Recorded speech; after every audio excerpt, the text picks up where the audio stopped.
What is going on, everybody? It's Alex coming back here with another video, and today I could not make a video today knowing that Mel Kiper dropped a mock yesterday.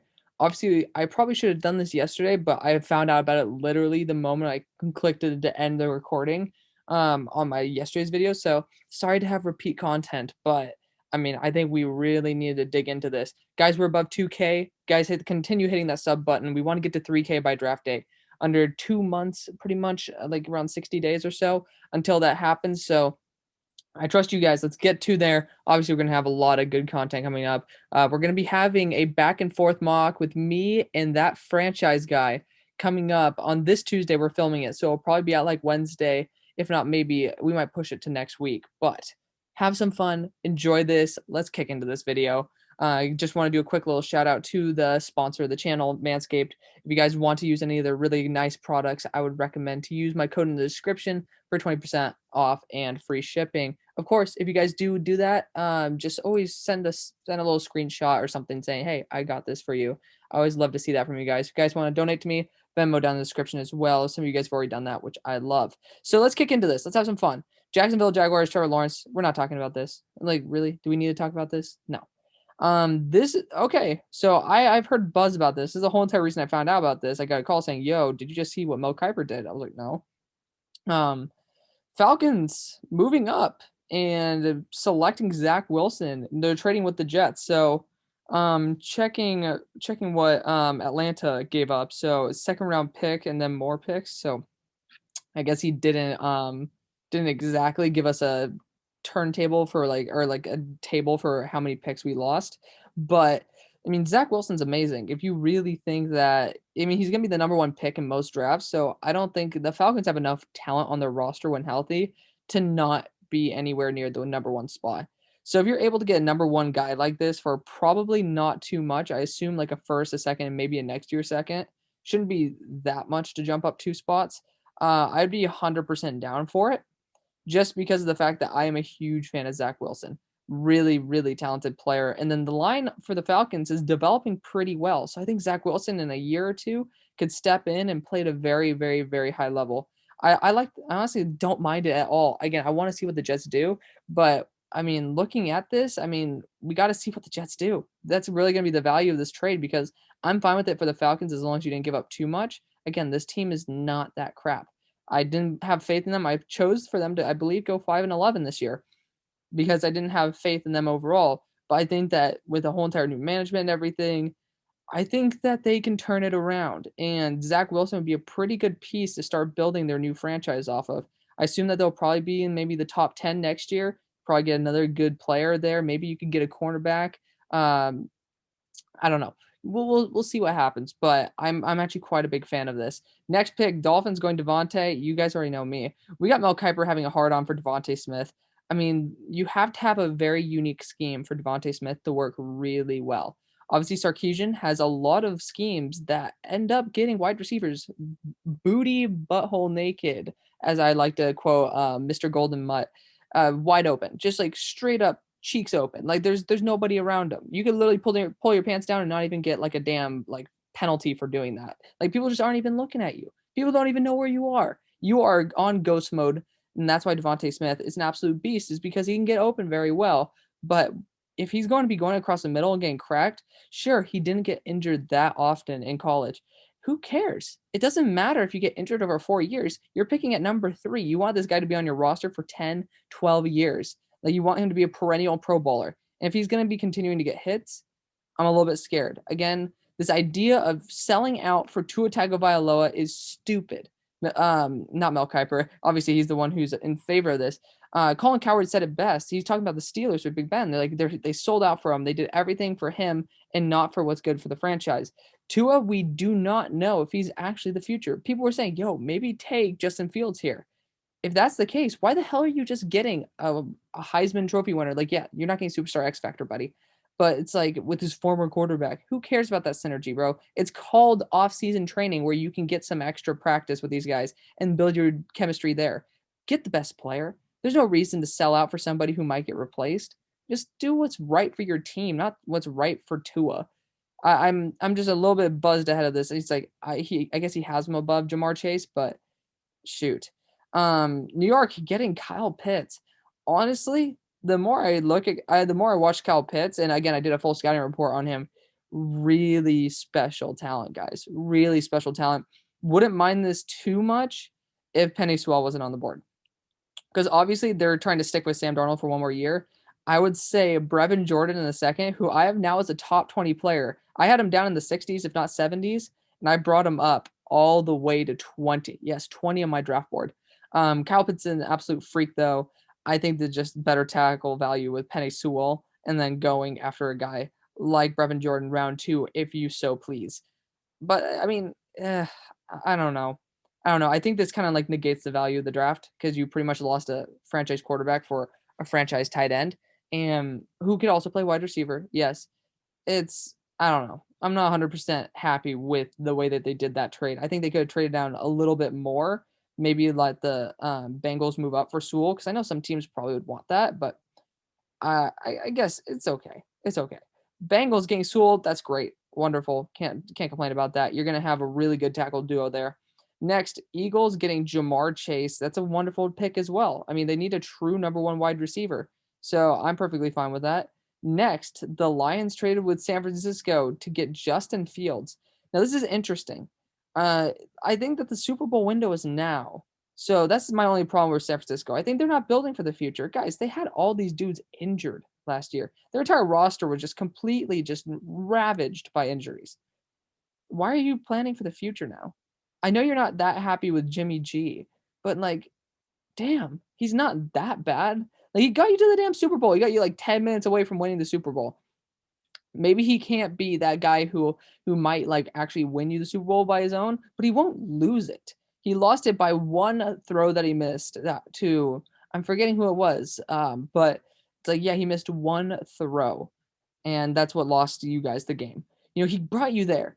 You guys live off of your defense and then your offensive line. Like you're gonna stick Justin Fields, who has like the best from PFF, the best tackle duo in college next year. Uh, you're going to stick him behind an offensive line that's probably going to lose Trent Williams. Hopefully they bring back Trent Williams, but it's like you don't have any guards. Like your center is old, and I'm pretty sure it's still Richburg. Like I still remember like 3 years ago, question mark, when they brought him on, and I was like, okay, that's pretty solid for this time being. I guess they're holding a spot for him. It's not they really need to fix up the offensive line first. You're sticking a quarterback that doesn't deal with pressure too well and is a first read quarterback behind a mediocre to trash offensive line. Not that huge of a fan of it, but it does have some good potential. Again, I think the Super Bowl window's now. You fix up the line and make sure that you get a cornerback. You're pretty much in Super Bowl contention again, guys. Especially with Russ possibly leaving the division. Mac Jones to the Panthers. The story about the DUI is true. It's from 2017, but I'm a person where I think that if you have money and you have fame, you're going to be going out with the boys at the bar and stuff. And he hasn't shown the responsibility to like for you guys who don't know 2017 he's had multiple reports of criminal record of him basically having a fake ID, which I mean he's a college kid, who the hell cares, but DUI and then crashing while DUI. So I really take that into big concern, especially since the fact that it's shown up quite a bit in the NFL with players getting DUIs and stuff. So I'm a little bit worried about the actual character concerns behind Mac Jones. People think that he's great and all. I would just hold off on that. I think Mac Jones will fall in this draft, and people will be surprised. They'll be, oh, what? What is going to happen? No, it's not going to be that surprising, guys. It's really not. These people think that there's going to be a run on quarterbacks. We thought the same thing with Daniel Jones, Dwayne Haskins, and all these quarterbacks. Okay, like it's not going to happen. As much as these teams are like a quarterback away, they're not. Panthers, you need some offensive line. You know, Mac Jones ain't going to solve that for you. You have a really good running back. You have a mediocre offensive line. You need to fix that up. You have good weapons, but of course you got to bring back Curtis Samuel. But then again, it's like you don't even know if Joe Brady's going to be there after that. There's a lot of problems that you want to fill before you bring on somebody to win. It's like your division is going to be bereft of quarterbacks pretty soon. Matt Ryan, going to be gone. Drew Brees, probably gone. Tom Brady, going to be gone. Why bring Mac Jones on now to where he's only going to have like 1 or 2 good years without all those quarterbacks in there? To me, it doesn't seem to line up with what I'm looking at. Again, I'm happy they took him above Trey Lance because I'm not a fan of Trey, but to be honest, this is a pretty damn good location for Trey. I wouldn't be too pissy if Carolina traded back and got Trey Lance, but it is what it is. Pat's moving up for Trey Lance. Again, it's like, really? You guys don't like if you guys bring back your entire offensive line, it's gonna be wonderful, right? But I don't think that's gonna happen. And I mean they should do it, but it's like, ugh, I don't know. I don't know. This really irritates me. I do not like I'm not in the mood to be smiled at 24/7. All right. So I mean Trey Lance, we know his potential. I'm not a fan of him whatsoever. Watched his tape twice over, trying to just see what other people are seeing. I can't see it. I can't see it. He really like his problem is his arm. Like that's what a quarterback does. Like I'm sorry, if you put him in a Lamar Jackson type scheme, he's gonna be great. But A, the Patriots didn't really do too well with Cam Newton in that. But B, it's like you're one injury away from pretty much sucking. It's just like I'm really, really sketched out with Trey Lance. Like his accuracy is just really scary to me. Cowboys getting Surtain, first cornerback off the board. I have him now as cornerback 3. Might be moving back to cornerback 2. I need to study a little bit more Caleb Farley, but Surtain's just slow. But in this division where you're not dealing with that big of speed threats, Jalen Reagor is probably like the only guy you can really worry about with, which I believe since they move him probably to slot, you'll have Anthony Brown who's fast enough on him. I guess this is the one division where he should be fine. Scary Terry's not going to be going 4-2 speed. Honestly, I wouldn't mind it. Again, I love the chemistry, so this is probably the best pick overall. This is a pretty good young cornerback class. They all have question marks on them.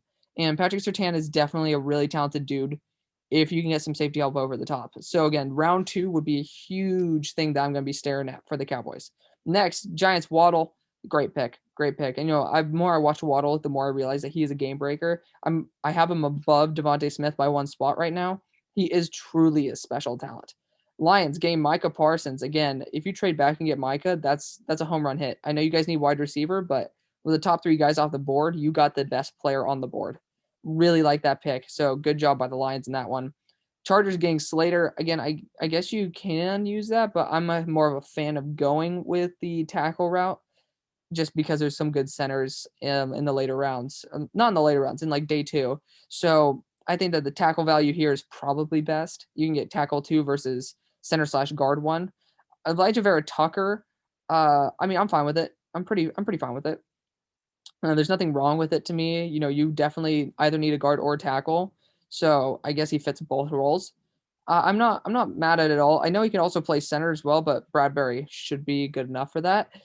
You guys run the ball a lot. I don't know if USC's. I don't know if AVT. I need to study my boy Mason's scouting report on him. I don't know if he's the best in run game versus pass, but I assume that he is. And if the Vikings are taking him, I assume that he is because they're not going to be playing for Kirk Cousins' strengths, more for Dalvin Cook, who is their franchise. Excuse me. Next, Broncos, Caleb Farley. I mean, you guys know me. I love this. You need to have that raw speed in this division where you have Tyreek Hill, Mecole Hardman, Henry Ruggs. Huge fan of that. Huge fan of that. Cardinals getting J.C. Horn. Huge fan of that as well. He actually, I think, is my cornerback 1. Well, he's my cornerback 2 right now.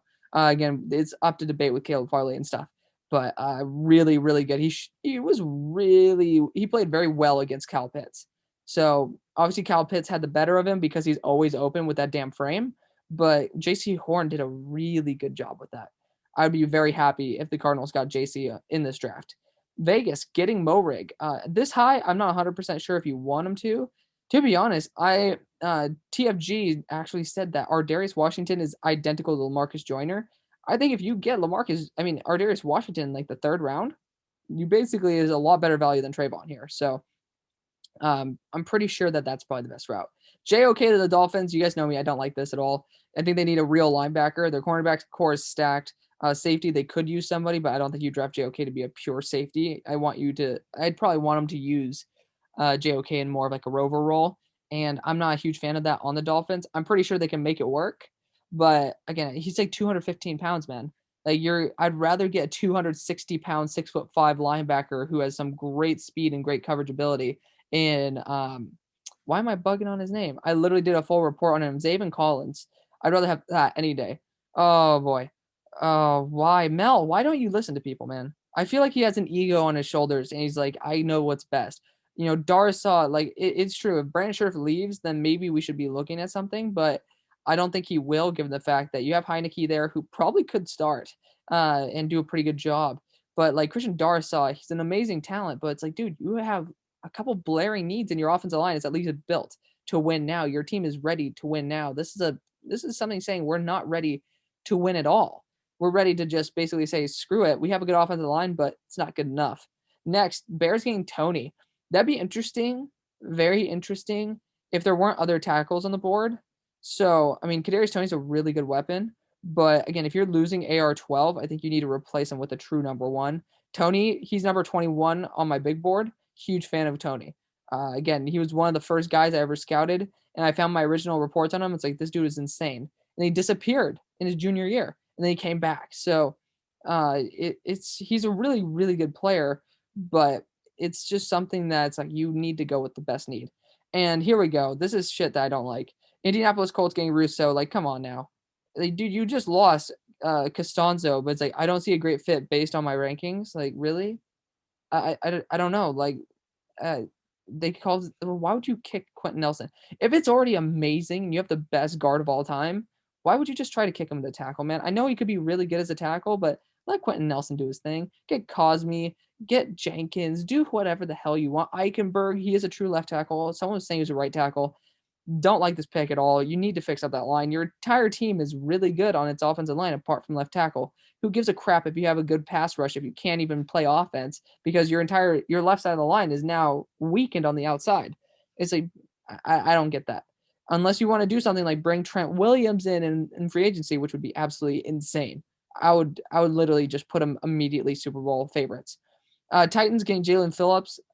I don't know why you're going for a 4-3 D end in a 3-4, but you do you, boo.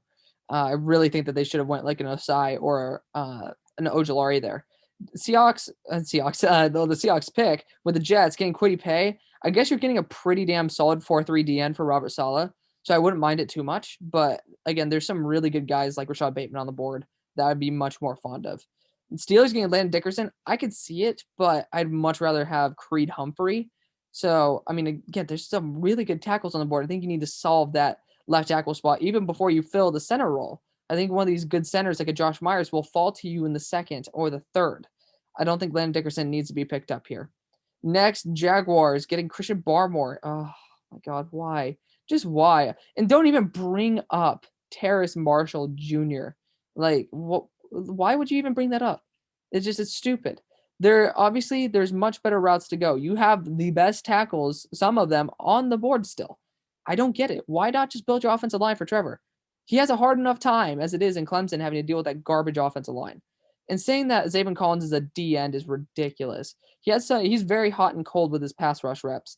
But dude, this guy belongs as a Will or a Mike. He can play any position in the linebacking core.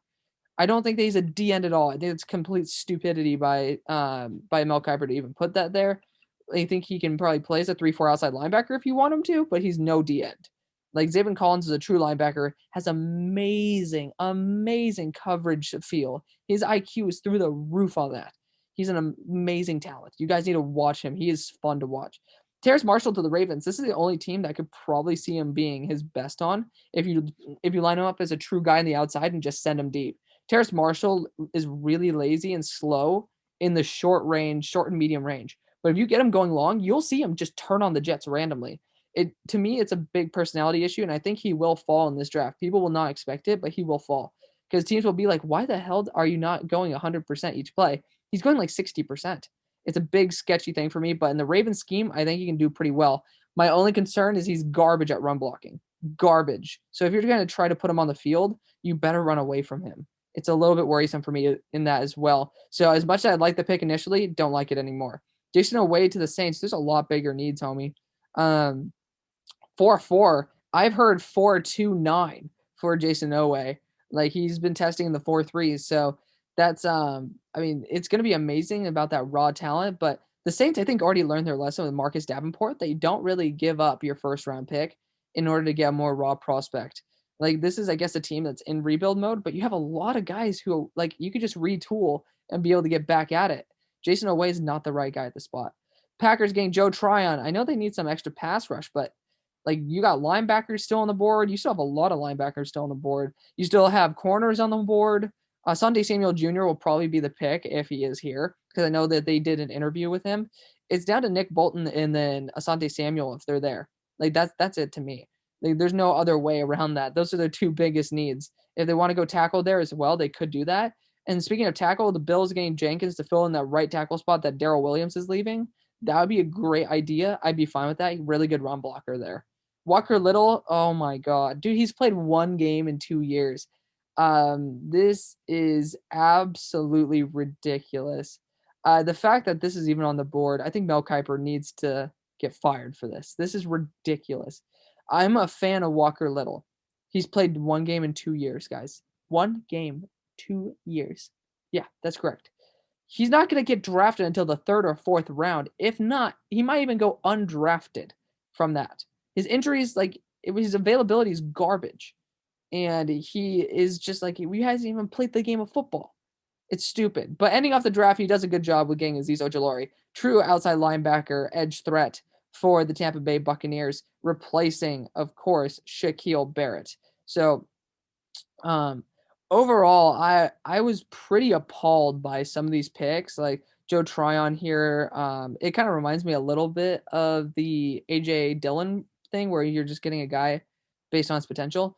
And then Walker Little, those are just ridiculous picks. We can name off a couple other ones, Rousseau there, Darsaw, and more. But this is absolutely ridiculous for a guy who I have a lot of respect for, Mel Kiper. He needs to give me his dealer because I want to be smoking what he's smoking. Bottom line. So I want to thank you guys so much for watching. Hit that sub button. I'll see you on the far side. Peace.